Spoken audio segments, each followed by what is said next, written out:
This is Trade Alive with IUX, where markets come alive and trading gets real. Let's go live. This podcast is brought to you by IUX Trading Platform, elevating your trading experience. If you put your money in the S&P 500 index for 10 years and you got a 47% return, you would say that is decent. But what if I told you that during the exact same 10 years, a fund managed by two men generated a return of 4,200%? Let me repeat that, 4,200%. It sounds impossible. It sounds like a scam, but it happened. It was the legendary Quantum Fund. And while everyone knows the name George Soros, today we are going to talk about the brain behind that operation. Picture a man in a bow tie. He looks like a history professor from Oxford. He speaks with a soft southern drawl. He seems polite, educated, and harmless. But don't let the appearance fool you. This man is the Indiana Jones of finance. He is a man who graduated from Yale and Oxford, only to declare that his degrees were useless on Wall Street. He is a man who retired at age 37, not to play golf, but to ride a motorcycle around the world. Why? To check the price of eggs in China, to look for potholes in Russia, to count the number of tractors in Africa. He didn't believe in computer screens. He didn't trust the government's data. He believed in boots on the ground. He believed that if you want to know the truth about the economy, you have to go out and see it with your own eyes. His name is Jim Rogers. Welcome to Trader's Journey, a part of Trade Alive, brought to you by IUX Education. In this episode, we explore the life of the ultimate contrarian, the boy from Alabama who taught Wall Street a lesson in street smarts. How did a poor farm boy outsmart the biggest banks in the world? Let's find out. To understand how Jim Rogers thinks, we have to travel back to 1942. He wasn't born into old money. He wasn't raised in a Manhattan penthouse. He was born in Demopolis, Alabama, a small, quiet town in the Deep South. His father was a manager at a chemical plant. His family wasn't poor, but they believed in one absolute rule: hard work. At just 5 years old, Jim started his first business. While other kids were playing, he was walking around town collecting empty Coca-Cola bottles to return for cash. Shortly after, he asked his father for a loan to buy a peanut roaster. He took that roaster to the local baseball games. He didn't just sell peanuts, he observed the crowd. He learned supply and demand by watching hungry fans. By the time he was a teenager, he had saved his first $100. He didn't learn about money from a blackboard. He learned it from sweat and from dealing with real people. But Jim was also incredibly smart. He was a top student, which earned him a ticket to the Ivy League. He was accepted into Yale University, where he chose to study history. Then he won a scholarship to Oxford University in England, studying philosophy, politics, and economics. By his early 20s, Jim Rogers was the ultimate book-smart kid. He had read all the theories. He knew all the academic models. In 1964, armed with his degrees and just $600 in his pocket, he walked into Wall Street. He expected Wall Street to be a place of pure logic. His university professors had taught him the efficient market hypothesis, the theory that all stocks are perfectly priced and investors are always rational. But the moment he stepped onto the trading floor, he was shocked. He didn't see rational people calculating fair value. He saw men screaming. He saw extreme panic when bad news hit. He saw extreme greed when a stock was going up. He realized that the market wasn't driven by math, it was driven by emotion. He looked at his economics textbooks and realized they were lying to him. The academic models assumed that human beings were robots, but in reality, human beings are messy, fearful, and greedy. It was in that moment Jim Rogers made a decision that would change his life. He stopped reading economic forecasts. Instead, he turned back to his first love, history. He realized that while technology changes, human nature never does.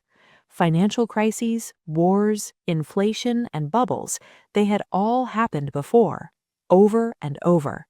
If he could understand history, he could predict the future. He didn't know it yet, but this street-smart approach, combining world history with a deep understanding of human psychology, was about to make him one of the wealthiest men in the world, because soon he was going to meet a man who traded exactly the same way. In 1970, Jim Rogers was working at an investment bank in New York called Arnold and S. Bleichreuther. It was there that he met another brilliant, eccentric European immigrant. His name was George Soros. They were complete opposites. Soros was a trader driven by intuition, risk management, and market timing. Jim Rogers was a historian, a data fanatic, and an obsessive researcher who would read hundreds of annual reports. Together, they realized they were the perfect team. In 1973, they left the bank and launched their own hedge fund, the Quantum Fund. Here is how the greatest partnership in Wall Street history worked. Jim Rogers was the detective. He would lock himself in a room reading newspapers from around the world, studying government policies, and analyzing global supply and demand. He found the targets. George Soros was the trigger. Once Jim found a great idea, George would figure out when to buy, how to use leverage, and when to cut losses. In the 1970s, the U.S. stock market was terrible. It was an era of high inflation and stagnant growth, a period known as stagflation. Most mutual fund managers were losing their clients' money. But Quantum Fund wasn't looking at America, they were looking at the world. When others were scared, Jim and George were shorting overpriced U.S. stocks and buying undervalued international assets, commodities, and currencies. They were unstoppable. Over a period of 10 years, while the S&P 500 struggled to gain 47%, the Quantum Fund achieved a mind-blowing 4,200% return. They didn't just beat the market, they destroyed it. Jim Rogers went from a guy with $600 in his pocket to a multimillionaire. But massive success comes with a massive price tag. To achieve those returns, Jim wasn't working 40 hours a week. He was working 14 to 16 hours a day, 7 days a week. He had no weekends, he had no vacations, he had no life outside of the ticker tape and balance sheets.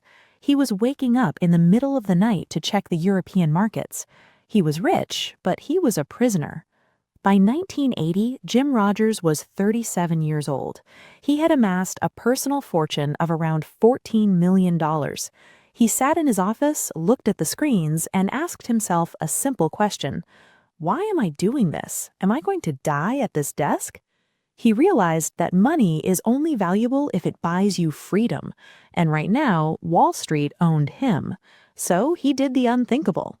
At the absolute peak of his career, at the height of the Quantum Fund's glory, Jim Rogers walked into George Soros' office and quit. He announced his retirement. Wall Street thought he was crazy. You don't walk away from a money-printing machine. But Jim didn't care. He packed his bags. He was finally ready to go out and see the world he had been reading about for so long. Imagine being 37 years old with millions of dollars in your bank account. Most people would buy a private island, a yacht, and spend the rest of their lives drinking cocktails on a beach. Jim Rogers bought a motorcycle. He didn't retire to stop working. He retired to do the real work. He wanted to see the countries he'd been analyzing for the past 10 years. So he embarked on a crazy journey.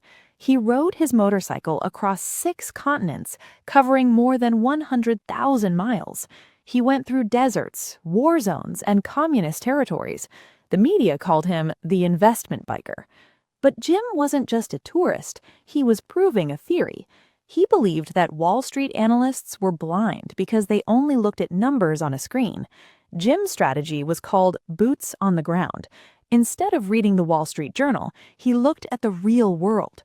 How do you evaluate a country's economy from a motorcycle? Jim looked at the roads. If a country had terrible potholes, it meant the government was broke or corrupt. He went to the local markets. If the price of eggs was skyrocketing, he knew inflation was out of control, regardless of what the government claimed. He checked the black market currency rates. The official bank rate is often a lie. The guys on the street corner whispering exchange rates, they tell the truth. He even looked at women's fashion. If women in a developing country started wearing makeup and bright dresses, it meant the local economy was finally producing disposable income. This street-smart method led him to massive discoveries. In 1984, he rode into Austria. The Austrian stock market had been dead for 20 years. Nobody in New York cared about it, but Jim saw a different reality. He saw a stable country, highly educated people, and businesses that were incredibly cheap. The market wasn't bad, it was just ignored. So he bought heavily into Austrian banks and industries. The following year, the Austrian stock market exploded, rising by 145%. He proved that the best time to buy is when everyone else is bored to death. But his biggest discovery happened in the late 1980s and 90s when he rode into China. At that time, the West was terrified of communist China. It was considered an enemy. But Jim didn't see an enemy. He saw raw energy. He saw 1 billion people who were hungry for success. He saw roads being built. He saw factories running day and night. He realized that the media was wrong. China wasn't collapsing, it was waking up. He became one of the first foreigners to open a brokerage account in Shanghai. He famously declared, "The 19th century belonged to Britain, the 20th belonged to America, but the 21st will belong to China." He believed in this so deeply that in 2007, he made a decision that shocked Wall Street once again. He sold his beautiful, massive mansion in New York City. He packed up his entire life, took his wife and 2 young daughters, and moved to Singapore. Why? Because he wanted his daughters to grow up speaking fluent Mandarin. He wanted them to be ready for the future. He was putting his life exactly where his mouth was. Jim Rogers proved that the ultimate classroom isn't an Ivy League university, it's the open road. He showed that to find the best investments, you have to turn off the TV, ignore the experts, and look at what is happening right in front of you.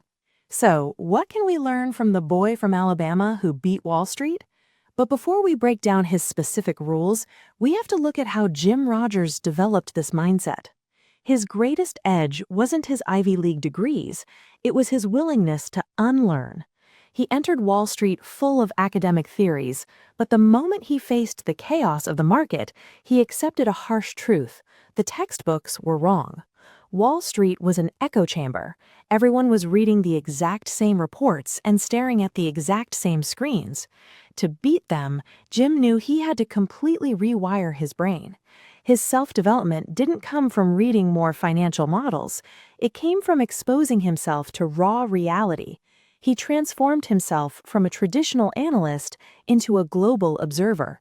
He learned to trust his own eyes over expert opinions, and he built a macro intuition by literally feeling the bumps on the dirt roads of the world. That evolution from a textbook scholar to a street-smart adventurer is the absolute foundation of his success. How do we apply this street-smart philosophy to our own trading today? Let's decode the legend of Jim Rogers into 3 golden rules. Lesson number 1, the power of the ultimate partnership. When we look at the quantum fund, we see a masterpiece of teamwork. Many traders today think they need to be perfect at everything. They think they need to be a great analyst, a master of technical charts, and have perfect trading psychology all at once. Jim Rogers and George Soros proved that you don't. Jim was terrible at timing the market. George was not a deep researcher, but together they were invincible. The lesson: you don't have to be a superhero. Find someone who covers your weaknesses. If you are great at finding undervalued stocks but terrible at managing risk, find a system or a partner that stops you from making emotional mistakes. Lesson number 2, the corner money strategy. Jim Rogers has one of the most famous quotes in investing history. He said, "I just wait until there is money lying in the corner, and all I have to do is go over there and pick it up. I do nothing in the meantime." Think about that. I do nothing in the meantime. Most traders lose money because they feel the need to trade every day. They force trades when there is no clear setup. Jim teaches us that patience is the ultimate weapon. He waited years for the Austrian market to bottom out. He waited for commodities to be hated by everyone before buying. Don't trade out of boredom. Wait for the obvious fat pitch. Lesson number 3, street smarts over book smarts. We don't all have the time or money to ride a motorcycle across China. So how do we use this today? It means questioning the narrative. If you read on Twitter or the news that a company is the next big thing, don't just buy the stock. Go to the mall. Are people actually buying their products? Download their app. Is it easy to use or is it full of bugs? Look at the parking lot of their stores. Is it full or empty? The media will sell you a story, but reality leaves clues. You just have to be willing to look up from your screen and observe the world around you. In the end, the story of Jim Rogers goes beyond the 4,200% returns or the motorcycle rides. It is a story about the courage to be an absolute contrarian. While most people seek comfort in the crowd, Jim found his edge by stepping away from it.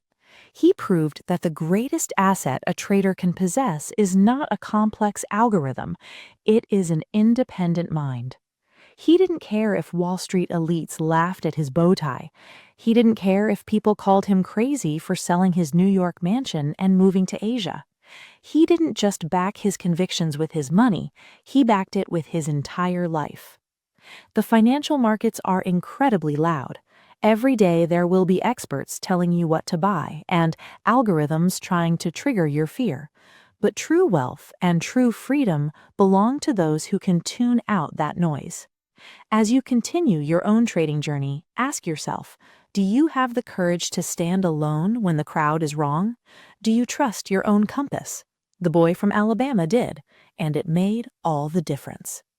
Thank you for joining us on this adventure. This has been Trader's Journey, a part of Trade Alive, brought to you by IUX Education. Keep your mind open, trust your own compass, and never stop exploring. Until next time, goodbye. You've been listening to Trade Alive with IUX. Ready to put these insights into action? IUX is here to power your next winning trade.